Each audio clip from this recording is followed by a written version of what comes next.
오늘 말씀의 제목은요, 흔들리지 않는 믿음 세 번째 시간입니다. 오늘 말씀의 제목은 흔들리지 않는 믿음 세 번째 시간을 가지고 우리 함께 말씀을 나누고자 합니다. 우리 성도님들 한 주일 동안에 어떻게 잘 지내셨나요?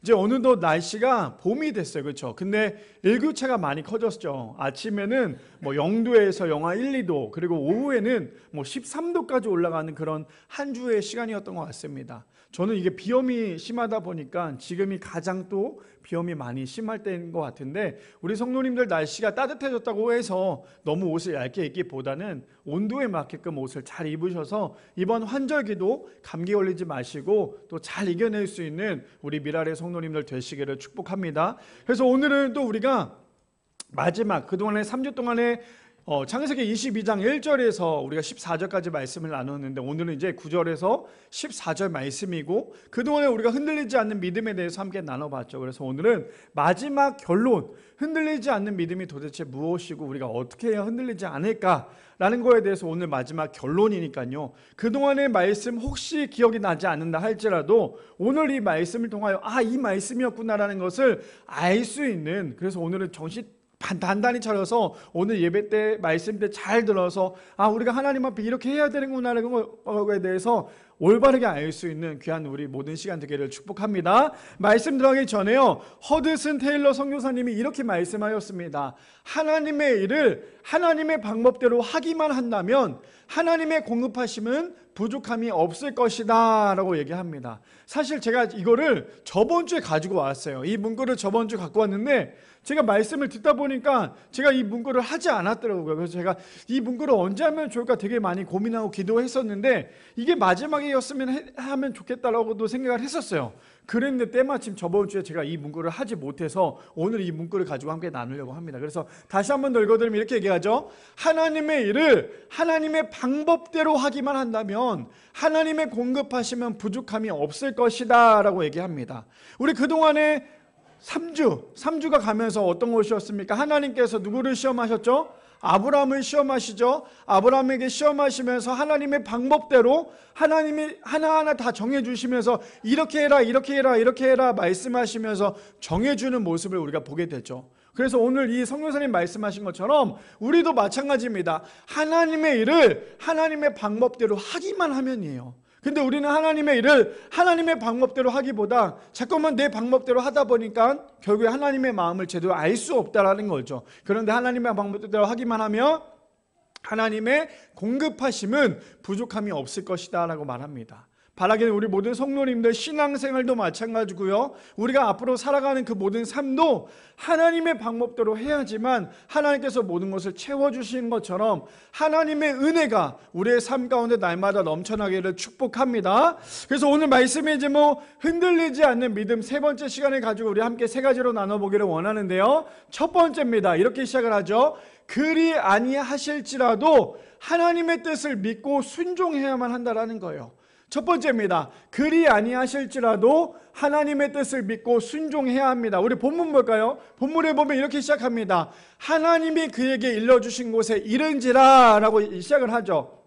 우리 저번 주까지 봤을 때 어떤 건지 기억나십니까? 하나님께서 아브라함에게 이삭을 통하여서 번제를 드릴 수 있는 그곳을 이미 지정해 주셨습니다. 그리고는 아브라함이 그의 종과 나귀들을 그곳에 세워놓고 아브라함과 이삭 둘만이 하나님께 드릴 수 있는 그 번제 제단으로 향해서 올라가고 있죠. 올라가면서 이렇게 시작을 합니다. 하나님이 그에게 일러주신 곳에 이제는 어떻게 합니까? 도착을 했다라는 거예요. 누구랑요? 아브라함과 이삭과 단둘만 그곳에 도착을 합니다. 그리고는 이제 이렇게 시작을 하죠. 이에 아브라함이 그곳에 제단을 쌓고 나무를 버려놓고 그의 아들 이삭을 결박하여 라고 시작을 합니다.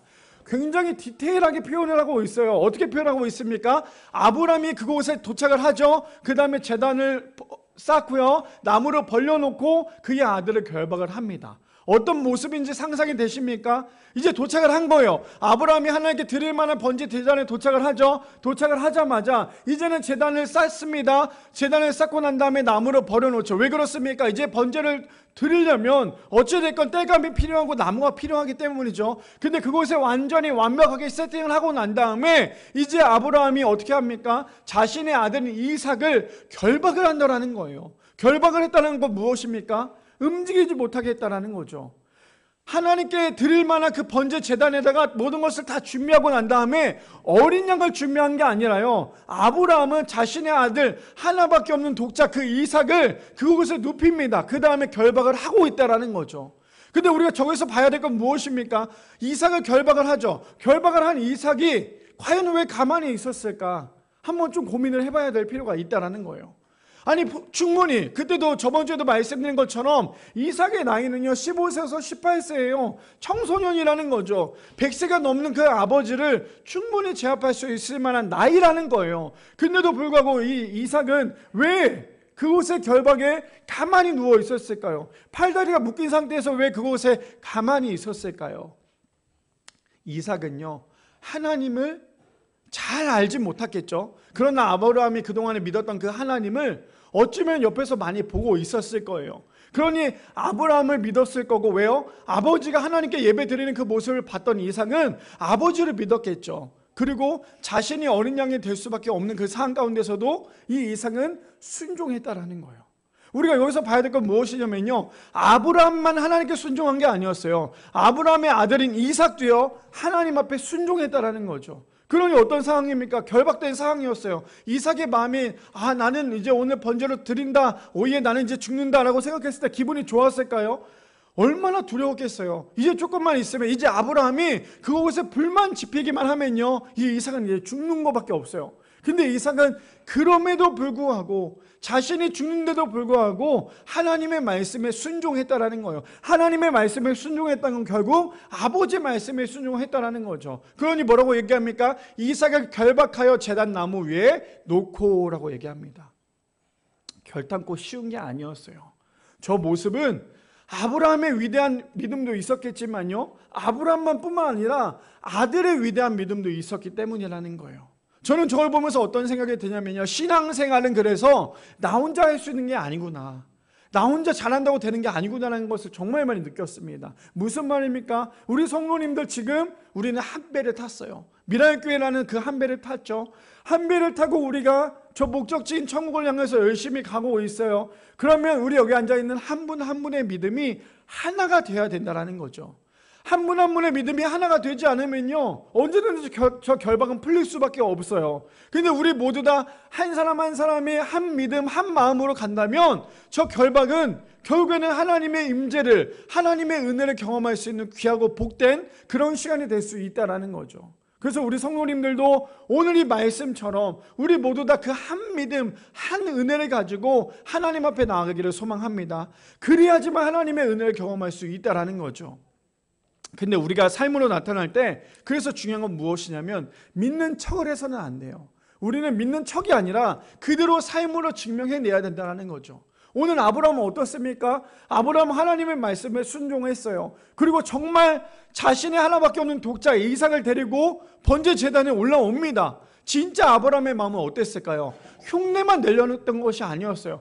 내가 하나님께서 말씀하셨으니까 이렇게 흉내만 내야지가 아니었어요. 아브라함은 진짜로 이삭을 죽이려는 마음으로 올라왔다라는 거죠. 근데 우리가 여기서 봐야 될 것은 신앙생활은 그냥 우리가 흉내만 내서는 안 된다는 거예요. 진짜 우리가 신앙생활을 하기로 작정을 했다면, 우리가 진짜로 하나님 앞에 신앙생활을 하기로 작정했다면요 정말 죽을 각오로 우리가 하나님 앞에 나가야 된다는 거예요. 아브라함이 왜 믿음의 조상이 되었습니까? 왜 아브라함이 하나님의 그 은혜를 경험했을까요? 아브라함은요 흉내만 내는 게 아니었어요. 진짜로 죽일 마음을 가지고 올라갔어요. 왜요? 하나님께서 명령하셨잖아요. 그렇다면 우리가 해야 될 건 무엇입니까? 우리의 믿음을 가지고 하나님 앞에 나갈 때 흉내만 내서는 안 돼요. 내가 오늘도 주일이니까 그냥 주일이니까 와서 교회만 왔다 갔다 하는 그런 흉내가 아니라, 정말 내가 오늘도 교회 나왔고 예배를 드리기를 소망한다면 진짜 나의 모든 것을 하나님께 드려야 돼요. 오늘도 우리의 자신을, 우리의 모든 것들을 하나님께 번제로 드려야 된다는 거죠. 그래야지만 우리가 하나님의 은혜를 경험할 수 있기 때문이죠. 그뿐 아닙니다. 그 다음 절에 보니까 이렇게 얘기하죠. 10절에 보니까 손을 내밀어 칼을 잡고 그 아들을 잡으려 하니. 지금 아브라함은 어떻습니까? 진짜로 죽이려고 했어요. 진짜로. 그냥 흉내만 낸 것이 아니라 진짜로 그 아들을 잡습니다. 움직이지 못하게 잡죠. 그 다음에 칼을 잡고 그 아들을 죽이려고 했습니다. 얼마나 놀라운 일이었을까요? 이삭이 만약에 믿음이 없었다면, 만약에 이삭이 아브라함에 대한 신뢰가 없었다면요, 지금 그곳에서 당장 일어났겠죠. 일어나서 아버지 지금 뭐 하는 겁니까? 라고 소리를 질렀겠죠. 근데 이삭은 아무런 행동도 하지 않았어요. 왜요? 자신의 아버지를 믿었기 때문에. 저 말씀을 봤을 때 우리가 깊이 알아야 될 게 무엇인 줄 아세요? 그만큼 먼저 가는 사람의 모습이 중요하다는 거예요. 우리가 성경을 보면 아브라함은 어떻습니까? 아브라함은 사실 아주 그냥 믿음의 사람으로 걸어오진 않았어요. 아브라함을 보면요, 아브라함은 어때요? 자신의 아내가 자신이 죽을까 봐 두려워서 자신의 아내를 누나라고 속이면서까지 그렇게 살아왔던 사람이 아브라함 아닙니까? 그런데 아브라함이 이삭을 낳고 난 다음에 하나님께 얼마나 많은 예배를 드렸을까요? 얼마나 귀한 삶을 살았을까요? 그 삶을 봤던 이 이삭은, 아브라함이 자신의 아버지가 그동안에 살아왔던 그 삶을 바라봤던 그 이삭은요, 아버지의 마음을 신뢰했다라는 거예요. 이해되십니까? 어떤 메시지인지, 어떤 마음인지 아시겠어요? 그래서 우리가 신앙생활을 하면서, 우리가 내 자녀를 키우면서 우리의 모습이 올바른 모습이 아니라면, 교회의 모습과 가정의 모습이 똑같지 않다면, 우리는 이삭이 우리 아브라함을 믿은 것처럼 우리 아이가 우리 아이를 믿을 수가 없어요. 근데 우리가 교회에서의 모습이 똑같고 가정에서의 모습이 똑같고 우리의 삶이 똑같다면, 이삭처럼 우리의 자녀들은 우리를 보고 우리를 신뢰할 수 있다는 거예요. 근데 왜 자식들이 부모님을 신뢰하지 못합니까? 항상 빗나가는 그 모습 아니었을까요? 교회에서는 얼마나 성령 충만합니까? 얼마나 예배를 잘 드려요? 근데 막상 집에 가면 어떻습니까? 소리 지르고 바쁘고 막 화내고 욕하고, 그런 모습이 부모의 모습이라면 우리 자녀들은 부모를 신뢰할 수가 없다는 거예요. 근데 아브라함은요, 이삭을 낳고 난 다음에 그 시간 동안에, 이삭을 하나님께 드리는 그 시간 동안에 얼마나 하나님 앞에 가장 깨끗한 모습으로 살아왔을까요? 얼마나 주님의 마음에 합한 사람으로 살기 위해서 얼마나 열심히 살았을까요? 그 모습을 본 이삭은 결국 아버지의 모습을 신뢰하면서 아버지가 하고자 하는 그 모든 것들을 그대로 순종하며 따라갔기 때문이라는 거죠. 그뿐 아니에요. 신앙생활도 교회에서도 마찬가지예요.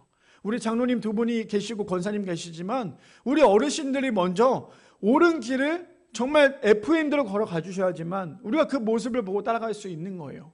근데 앞에 가시는 그분들이 교회에서의 모습이 다르고 가정에서의 모습이 다르고 사회에서의 모습이 다르다면 결국에 뒤따라가고 있는 그 모든 성도님들이 똑같이 따라할 수밖에 없다는 거죠. 그래서 저는 오늘 이 말씀이 얼마나 복된지 몰라요. 얼마나 귀한지 몰라요. 단순히 아브라함이 하나님께 순종하였다, 단순히 아브라함이 하나님 마음에 합한 사람이었다, 이것도 맞지만, 아브라함이 얼마나 이삭이 그동안에 신뢰할 수 있을 만큼 얼마나 열심히 살았을까.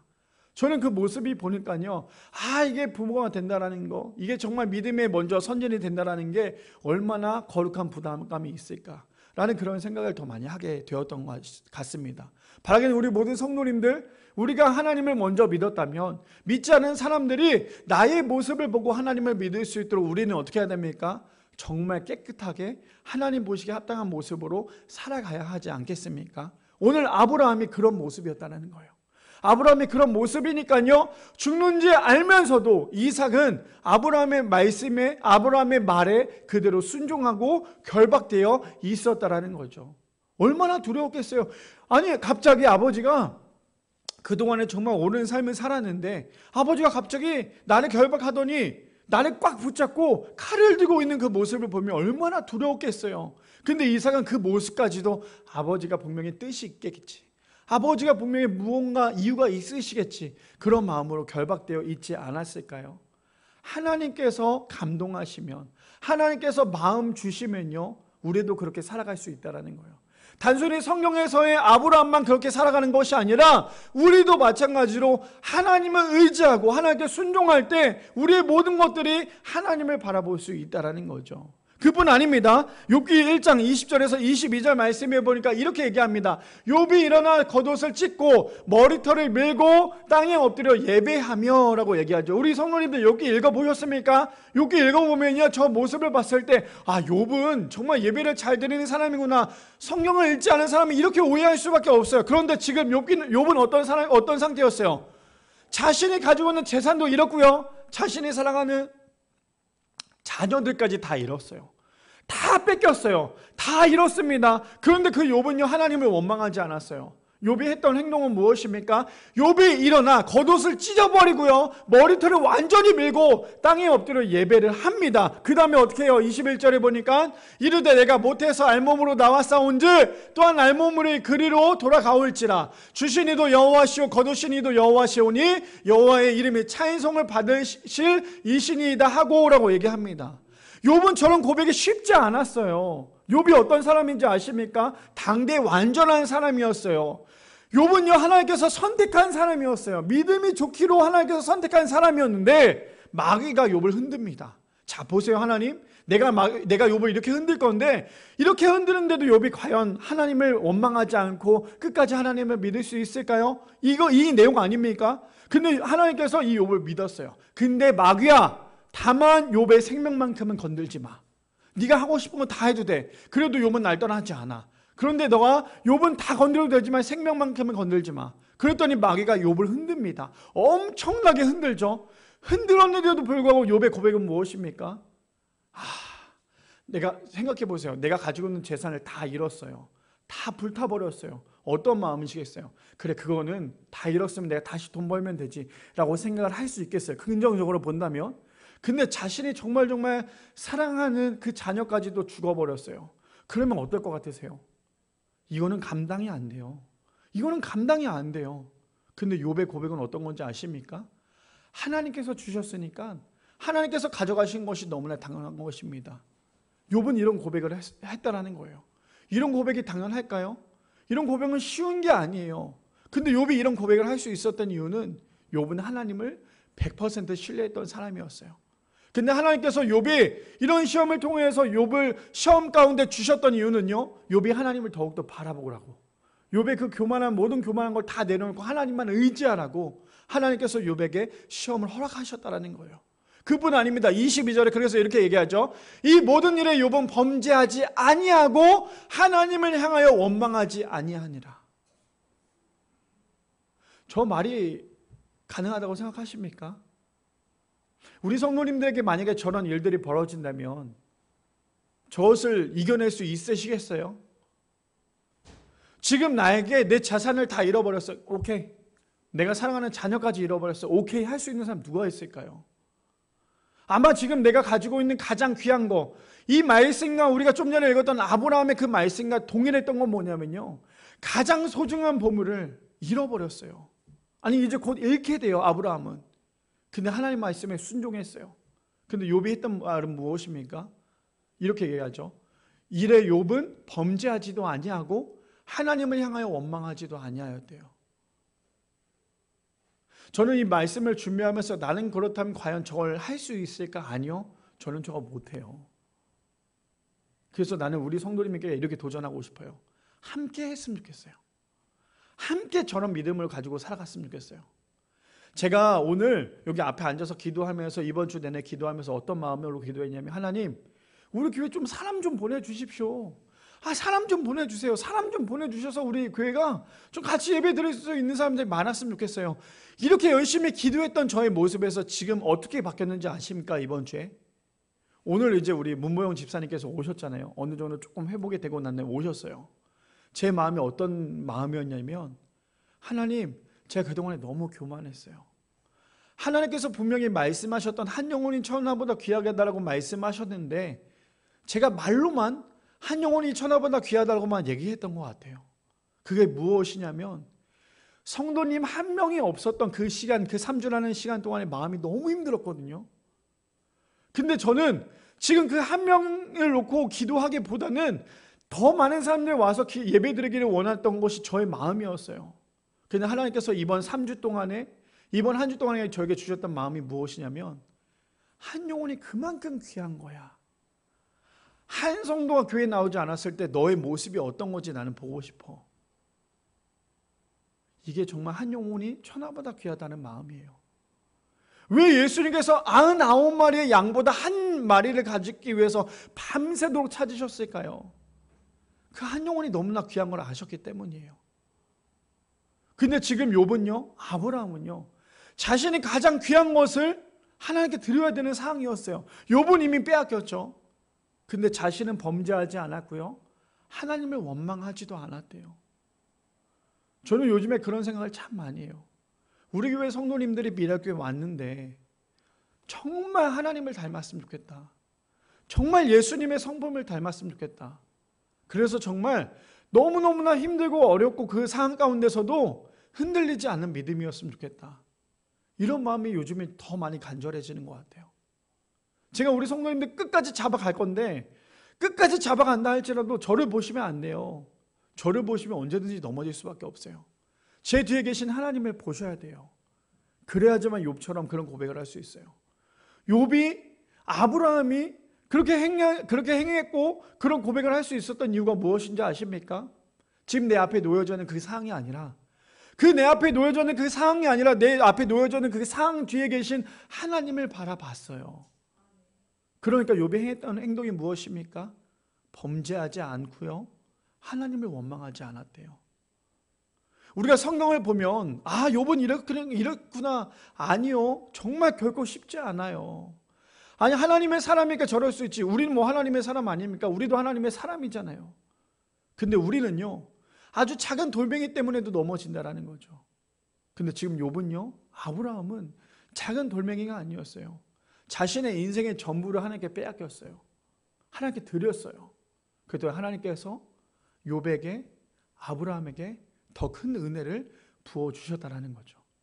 저는 오늘 이 말씀을 준비하면서 이 찬양이 이번 한 주 동안 계속 찬양이 불러졌어요. 어떤 찬양이냐면 아마 어렸을 때 이 찬양 많이 불러봤을 텐데 제가 오늘 불러드리고 싶었지만 참을게요. 그냥 가사만 읽어드릴 건데 가사를 함께 묵상해봤으면 좋겠어요. 이렇게 얘기합니다. 찬양의 제목은요. 그리 아니하실지라도예요. 저는 이 찬양의 가사가 이 찬양의 고백이 우리 성도님들의 고백이 되기를 소망합니다. 이렇게 고백합니다. 그리 아니하실지라도 감사해요. 주님 뜻을 믿기 때문이죠. 그리 아니하실지라도 사랑해요. 합력해서 선을 이루어요. 언제나 나를 향한 신실한 사랑, 우리를 향한 그 크신 사랑, 우리가 함께 높이며 주를 찬양해. 할렐루야. 하나님께 영광.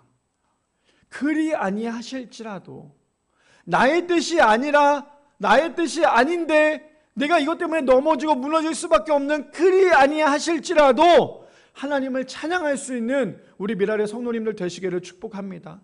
언제나 우리에게 가장 선한 곳으로 가장 신실하게 역사하시는 그 하나님을 믿고 나아갈 수 있는 우리 미랄의 성도님들 되시기를 축복합니다. 두 번째입니다. 두 번째는 이렇게 얘기하죠. 신앙은 그래서요, 내 뜻이 아니라 하나님의 뜻대로 살아가는 거예요. 두 번째로 신앙은요, 내 뜻이 아니라 하나님의 뜻대로 살아가는 것이 진짜 신앙이라는 거죠. 본문 볼까요? 본문 11절에서 보니까 이렇게 얘기합니다. 여호와의 사자가 하늘에서부터 그를 불러 이르시되 아브라함아 아브라함아 하시는지라. 아브라함이 이르되 내가 여기 있나이다 하매라고 얘기합니다. 지금 어떤 상황인지 아시죠? 지금까지 어떤 상황이었습니까? 지금 제단을 쌓았습니다. 그리고 나무로 버려놓죠. 그 다음에 그 위에 누구를 올려놓습니까? 이삭을 올려놓고 결박을 합니다. 그 다음에 결박한 그 이삭을 향하여서 아브라함이 행했던 행동은요, 그를 꼭 붙잡고 칼을 집어 듭니다. 이제 이것을 내려치기만 하면 이삭은 어떻게 됩니까? 죽을 수밖에 없는 상황이죠. 그런데 누가 나타납니까? 하나님께서 나타나세요. 그리고 하나님께서 이렇게 말씀하십니다. 여호와의 사자가 하늘에서부터 그를 불러 이르시되 아브라함아 아브라함아. 근데 저기서 아브라함아 아브라함아 불렀을 때 어떻게 불렀을까요? 아브라함아 아브라함아 이렇게 불렀을까요? 아니에요.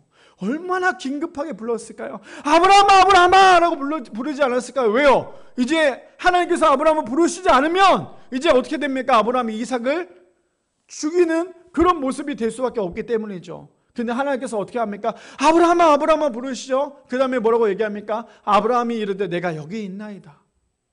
하나님께서 아브라함을 아주 급하게 불러요. 저는 저기에서 우리 성도님들이 전한 모습이 되었으면 합니다. 어떤 모습이요? 하나님께서 드리라고 할 때, 자 이렇게 한번 생각해 볼까요? 뭐 다른 거 비유보다 제일 쉬운 비유는 아무래도 물질이겠죠. 지금 내가 먹고 살기도 힘이 드는데 하나님께서 내가 지금 전 재산인 100만 원을 하나님께 드리래요. 근데 내가 이 100만 원을 드리면 어떻게 됩니까? 한 달을 굶어야 돼요.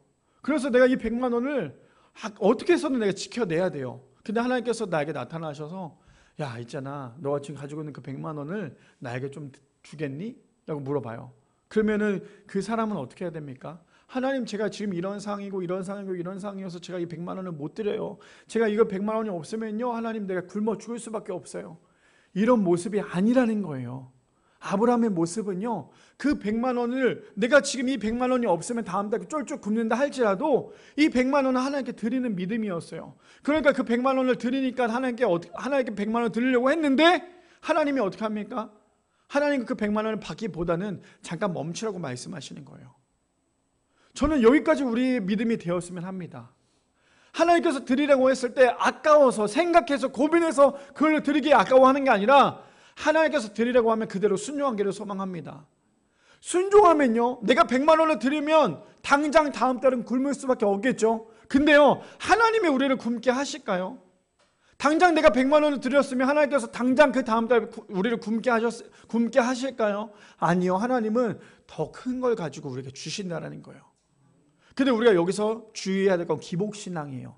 아, 그럼 내가 100만 원 드리면 하나님께서 나에게 200만 원을 주겠지, 이 마음으로 드리는 건 이건 기복이에요. 그러나 하나님, 내가 없지만 이거조차도 하나님께 드립니다. 하나님, 이것을 받아주옵소서. 하나님, 내가 다음 달 굶는다 할지라도 이것을 받아주세요라고 하나님께 드린다면 하나님께서 과연 하나님께 드리는 그 모든 것이 하나님께서 과연 우리를 그 다음 달 굶게 하실까요? 지금 아브라함은 이삭을 드리는 흉내만 낸 게 아니라 진짜 이삭을 하나님께 드리려고 했어요. 그랬더니 하나님께서 아브라함을 급하게 부르시죠. 아브라함아, 아브라함아라고 부르십니다. 왜요? 하나님은 이미 아브라함의 마음을 보셨어요. 그 다음에 이렇게 얘기하죠. 12절에 보니까 사자가 이르되 그 아이에게 내게 손을 대지 말라. 그에게 아무 일도 하지 말라. 내가 내 아들 내 독자까지도 내게 아끼지 아니하였으니 내가 이제야 내가 하나님을 경외하는 줄을 아노라 라고 얘기합니다. 하나님이 얼마나 감동하셨는지 아시겠습니까? 저는 저 말씀을 준비하면서 우리 성도님들이 하나님의 마음을 감동시킬 수 있는 우리 성도님들 되시기를 축복합니다. 우리 성도님들이 이왕 하나님을 믿고 있다면, 정말 신앙생활 가운데 하고 있다면요, 우리가 하나님의 마음을 감동시켜야 되지 않겠습니까? 그러려면 우리가 어떻게 해야 돼요? 죽는 신용이 아니라 정말 죽어야 돼요. 그러면 하나님께서 뭐라고 말씀하십니까? 사자가 이르시되 그 아이에게 내게 손을 내지 말라. 그에게 아무 일도 하지 말라. 그러면서 이렇게 말씀하십니다. 내가 내 독자, 내 아들, 내 독자까지도 내게 아끼지 아니하였으니 내가 이제야 내가 하나님을 경외하는 줄 아노라.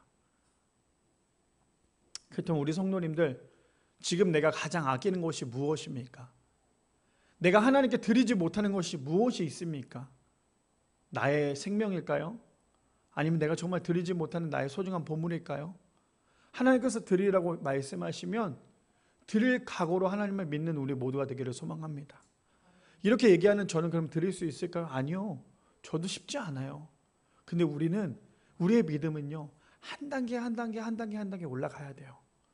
신앙생활하면서 여전히 우리의 믿음이 올라가지 못하고 있다면요, 그건 정말 너무나 고통스러울 수밖에 없어요. 신앙생활을 하고 있다면, 오늘 두 번째가 무엇이었어요? 신앙은 하나님의 뜻대로 살아가는 거예요. 그렇다면 우리가 지금까지 신앙생활, 우리 장로님들은, 권사님들은 40년, 50년 넘게 하셨을 거예요. 우리 집사님들도 그렇게 신앙생활을 하셨겠죠. 그러면 지금까지 우리가 돌아왔을 때, 뒤를 돌아봤을 때 과연 나의 신앙이 정말 하나님의 뜻대로 걸어온 신앙일까? 아니면 나의 만족으로, 나의 그 감투로, 나의 삶으로 그냥 그렇게 살아온 신앙일까? 한번 좀 점검해 보시기를 소망합니다. 진짜 신앙은요, 하나님의 뜻대로 살아가는 거예요. 그리 아니하실지라도 진짜 신앙은 내가 힘들다고 멈추는 게 아니라 하나님의 뜻대로 살아가는 것이 진짜 신앙이라는 거예요. 그러면 하나님께서 뭐라 말씀하십니까? 아브라함아 멈춰라. 내가 사랑하는 내 독자, 내 이삭까지, 내 아들까지 정말 아끼지 않고 나에게 주는 걸 내가 너의 믿음을 받노라라고 말씀하십니다. 바라기는 그러한 믿음을 가질 수 있는 우리 모든 성도님들 되시기를 축복합니다.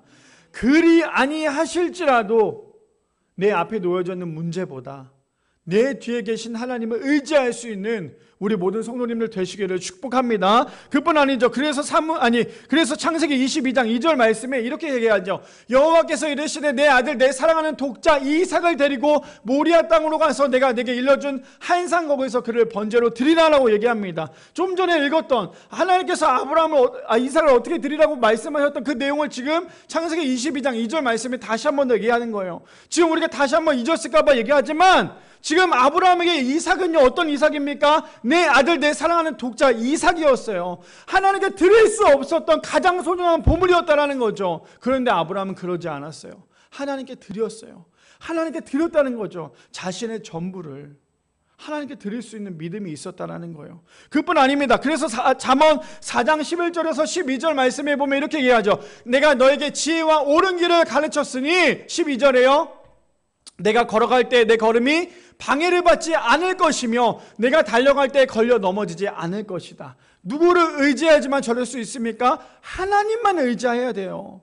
아브라함은요, 세상을 바라본 것이 아니라 하나님을 의지했기 때문에 이삭을 드릴 수 있었어요. 그런데 마지막에 잠언에 보니까 이렇게 얘기합니다. 뭐라고 얘기합니까? 잠언 4장 27절에 보니까 이렇게 얘기하죠.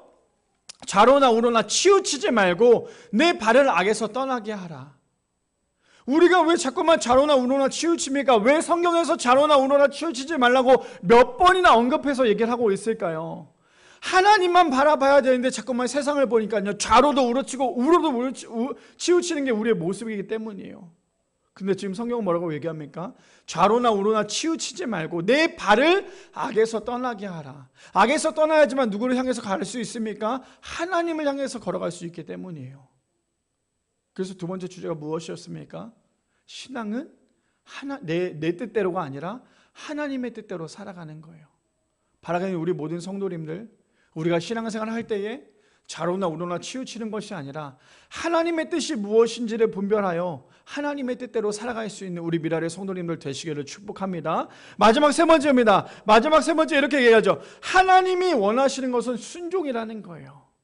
저는 첫째 주, 둘째 주, 세 번째 주 마지막 종합해서 마지막 엑기스이자 오늘 본문의 전체적인 내용을 우리가 하나로 정리하자면 이거예요. 그것이 무엇이냐면 순종이에요.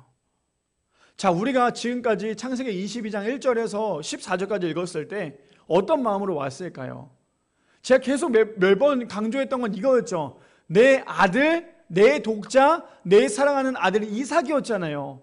우리가 여기에는 포커스가 맞춰져 있어요. 그렇죠? 근데 사실은 어떤 거냐면 우리가 살면서 하나님이 우리에게 계속 이삭을 바치라고 말씀하세요. 그러니까 우리의 마음이 흔들릴 수밖에 없어요. 아니, 내가 가장 사랑하는 이삭을 하나님께서 드리라고 하는데 얼마나 마음이 힘들어요. 근데 사실 하나님께서 오늘 본문을 이야기했을 때 하나님께서 말씀하셨던 것은요, 내 사랑하는 독자 이삭을 드리라는 게 아니에요. 이해되십니까?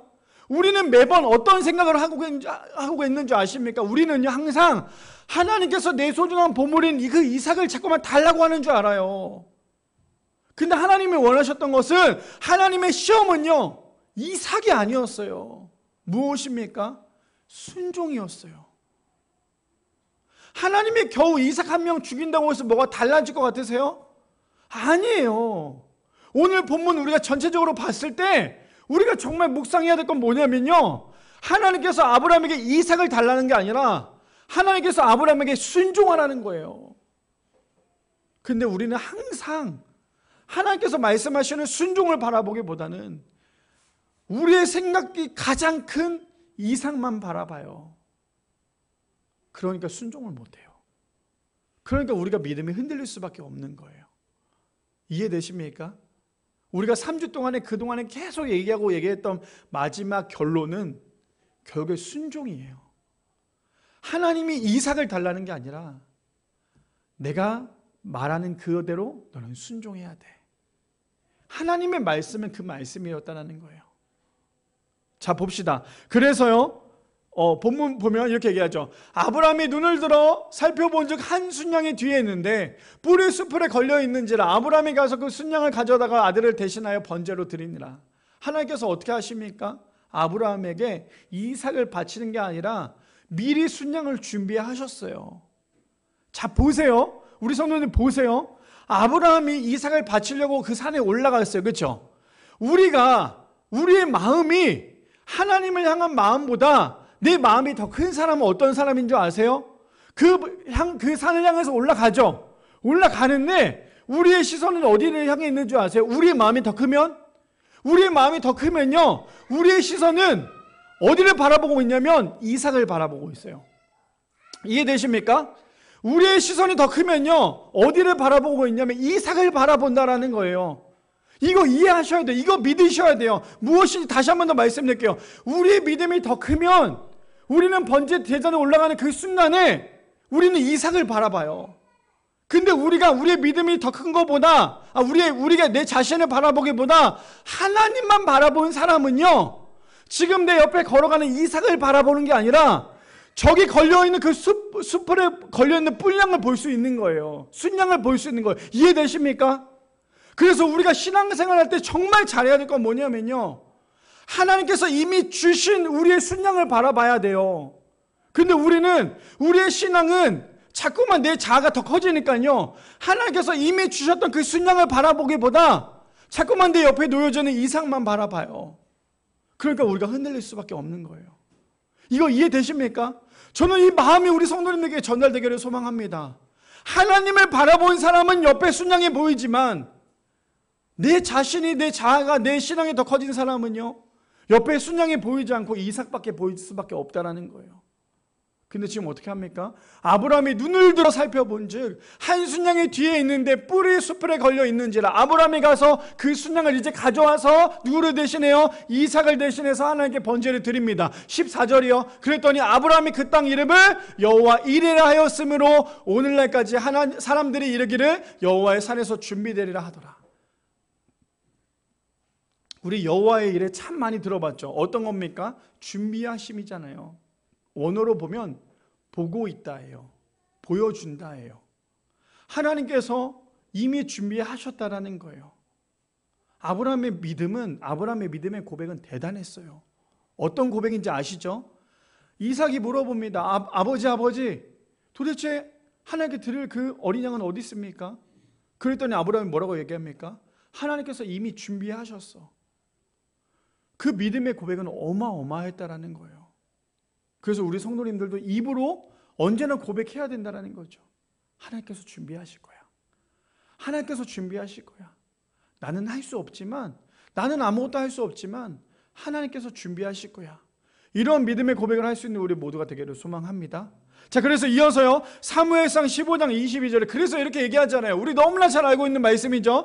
사무엘이 이르되 여호와께서 번제와 다른 제사를 그의 목소리를 청종하는 것을 좋아하신 같이 좋아하시겠나이까. 순종이 제사보다 낫고 듣는 것이 수양의 기름보다 나으니. 그래서 우리가 100번 예배를 드린다 할지라도 순종하지 못하면 그 예배 아니에요. 근데 우리가 그 한 번의 순종이요, 100번 드린 예배보다 하나님의 은혜를 경험할 수 있다는 거예요. 그래서 오늘 말씀의 결론도 그거 아닙니까? 결국에 순종이라는 거죠. 그래서 요한복음 20장 27절 말씀에 이렇게 얘기합니다. 도마에게 이르시되 내 손가락을 이리 내밀어 내 손을 보고 내 손을 내밀어 내 옆구리를 넣어보라. 그리하여 믿음 없는 자가 되지 말고 믿는 자가 되라 라고 말씀하십니다. 우리 성도님들 여전히 하나님 안 보이시죠? 하나님 보이지 않으니까 순종하기 어려우십니까? 근데 예수님께서 뭐라 말씀하십니까? 보지 않고 믿는 믿음이 더 크다라고 말씀하십니다. 바라기는 우리 모든 성도님들 지금 내 상황 가운데 아무것도 보이지 않는 그 어두운 터널에 있다 할지라도 그 어두운 터널 끝에 계신 하나님을 바라볼 수 있는 우리 모두가 되기를 소망합니다. 지금 당장 내 앞에 놓여져 있는 어두운 터널, 내가 걸어가는 것조차도 너무너무나 두렵고 저기 터널에는 과연 뭐가 있을까 두려움이 가득하지만 그 어두운 터널 끝에 계신 하나님을 바라보며 그 어두운 터널을 이겨낼 수 있는 미랄의 성도님들 되시기를 축복합니다. 제가 사실은 이번 주에 이 노래가 굉장히 많이 떠올랐어요. 저희 아내가 이 노래를 저한테 몇 번 불러준 적이 있는데 이 노래 아마 죄송해요. 이거 대중가요긴 해요. 대중가요긴 한데 제가 이 노래를 우리 그 가족들한테도 이 노래를 참 많이 들었어요. 도대체 이 노래가 뭘까? 그 우리 성도님들 혹시 반딧불 아세요? 반딧불? 반딧불 보신 적 있으십니까? 예전에 제가 그 서울에 살았을 때 그 공동묘지죠, 거기가. 공동묘지 보면 그 밤 한 12시쯤 가면요, 무섭긴 하지만 그때 보면 거기에 그게 있었어요. 반딧불이 있었어요. 반딧불 보신 적 있으시죠? 반딧불이 무엇입니까? 반딧불 엉덩이에 불이 있잖아요. 그래서 그 불이 날아다니잖아요. 막 어떤 사람은 저게 도깨비 불이다라고 얘기도 하지만, 근데 반딧불이 뭔지 아세요? 우리 성도님들 이렇게 얘기하면 저는 이번에 이걸 알았어요. 이번에 이걸 듣고 알았거든요. 이 노래 가사만 해도 나와요. 그 반딧불이 또 다른 이름이 뭔지 아십니까? 개똥벌레예요. 아세요? 저는 사실 개똥벌레라고 하면 우리가 옛날에 어렸을 때 불러봤던 개똥벌레 노래가 많이 알지만 요즘에 이 노래가 굉장히 핫해요. 아니 거의 뭐 끝날 때쯤 됐지만 이 노래 굉장히 핫한데, 이 노래 가사말이 왜 제가 갑자기 설교 중간에 이걸 얘기하냐면요, 저는 이걸로 마무리하고 싶어요. 어떤 건지 가사를 좀 띄워주실래요? 반딧불이, 제목이 나는 반딧불이에요. 제목이 나는 내가 빛나는 별인 줄 알았어. 한 번도 의심한 적 없었죠. 누가요? 반딧불이요. 반딧불이 빛나니까 자신이 별인 줄 알았대요. 근데 다 생략하고요, 이 가사 이런 말이 있습니다. 몰랐어요. 난 내가 개똥벌레라는 것을. 그래도 괜찮아. 나는 빛날 테니까.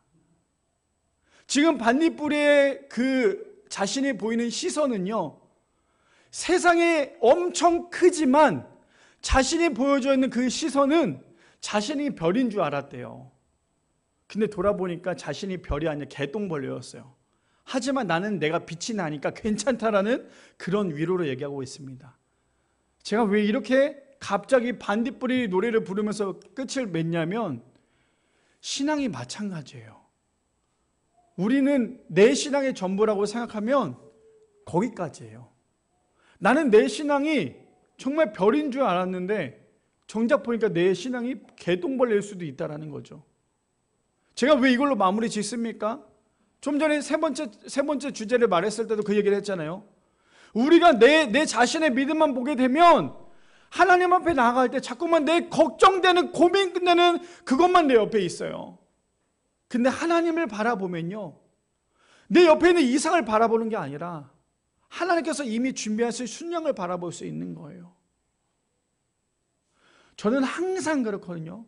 이번 주도 기도하면서 그랬어요. 하나님, 도대체 나에게는 순양이 어디 있습니까?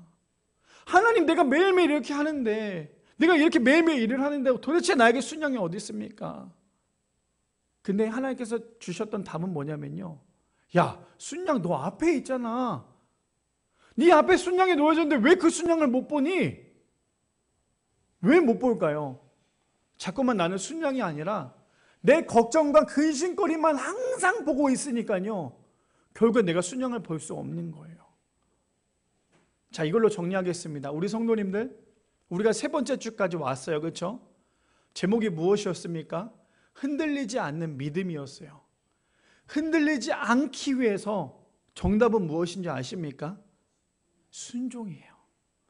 하나님께 순종한 사람은 절대 믿음이 흔들리지 않아요. 근데 우리가 순종하지 않으니까요, 자꾸만 내 자아가 더 커지니까요, 우리의 믿음이 흔들릴 수밖에 없어요.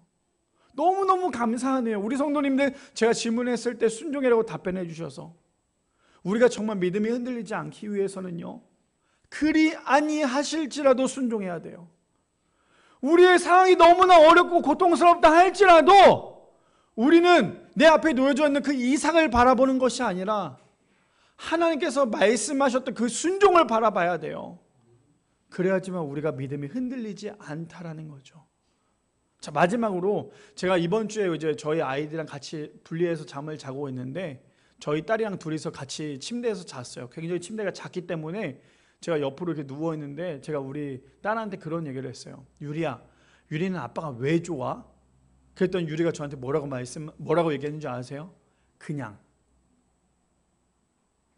제가 그냥이라고 얘기했는데, 자 보세요. 너 왜 좋아? 그냥. 그게 뭐예요, 솔직히? 근데 저는 너는 아빠가 왜 좋아라고 물어봤는데 그냥이래요. 근데 그 그냥이라는 단어에 저는 굉장히 마음이 뭐 눈물이 났어요. 말도 안 되게. 왜 그런지 아십니까? 사랑하는 데는 이유가 없어요. 사랑하는 데는 이유가 없다고요. 무슨 말입니까? 하나님을 사랑하는 데는요, 이유가 붙어서는 안 돼요. 하나님의 말씀에 순종하는 것에 대해서는요, 이유가 붙어서는 안 된다라는 거예요.